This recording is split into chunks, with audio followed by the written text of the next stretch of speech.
രാത്രിയിൽ കിടന്നുറങ്ങുമ്പോൾ super hero Sidhu ഒരു സ്വപ്നം കണ്ടു. രാവിലെ പത്രത്തിലൊരു വാർത്ത. പെരുമഴയത്ത് കോതമംഗലത്ത് വലിയൊരു മരക്കൊമ്പൊടിഞ്ഞ് കാറിന്റെ മേളിൽ വീണ് വീട്ടുകാർക്ക് ഗുരുതരമായ പരിക്ക് പറ്റിയെന്ന്. അവൻ ഞെട്ടി കണ്ണു തുറന്നു. വേഗം സൂപ്പർ ഹീറോ ഡ്രസ്സ് എടുത്തിട്ട് ആരും അറിയാതെ പുറത്തിറങ്ങി. പുറത്തൂടെ ഞെട്ടിയിടുന്ന സൂപ്പർ ഹീറോസിനെ അവൻ ഇഷ്ടമില്ലാത്തതുകൊണ്ട് അകത്തിട്ടിട്ടുണ്ടെന്ന് അവൻ ഉറപ്പുവരുത്തി. മഴയത്ത് ഫുൾ സ്പീഡിൽ സൈക്കിൾ ചവിട്ടി അവൻ കോതമംഗലത്തേക്ക് കുതിച്ചു. വഴിയിൽ തട്ടുകടക്കാരൻ സൂക്ഷിച്ചു നോക്കി. സൂപ്പർ ഹീറോ സിദ്ധു അല്ലേ ആ പോകുന്നത്?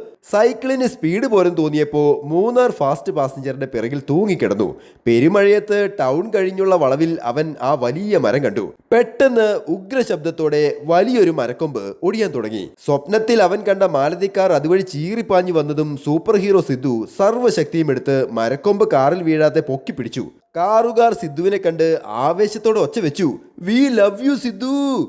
ഓടിക്കൂടിയ നാട്ടുകാർ സിദ്ധുവിന് ചുറ്റും കൂടി ഫോട്ടോ എടുത്തു. നാളെ ഇംഗ്ലീഷ് ടെസ്റ്റ് പേപ്പർ ഉണ്ടെന്ന് പറഞ്ഞ് സൂപ്പർ ഹീറോ വേഗം കടന്നു കളഞ്ഞു. സിദ്ധു സമയം കളയാതെ വീട്ടിൽ പാഞ്ഞെത്തി ഒച്ചയുണ്ടാക്കാതെ അകത്ത് കയറി. രാവിലെ സ്കൂളിൽ പോകാൻ ഇറങ്ങുമ്പോൾ അച്ചമ്മയോട് സിദ്ധു ചോദിച്ചു, "മരക്കൊമ്പ് ഒടിഞ്ഞു വീണ വാർത്ത വലുതും പത്രത്തിലുണ്ടോ അച്ചമ്മേ?"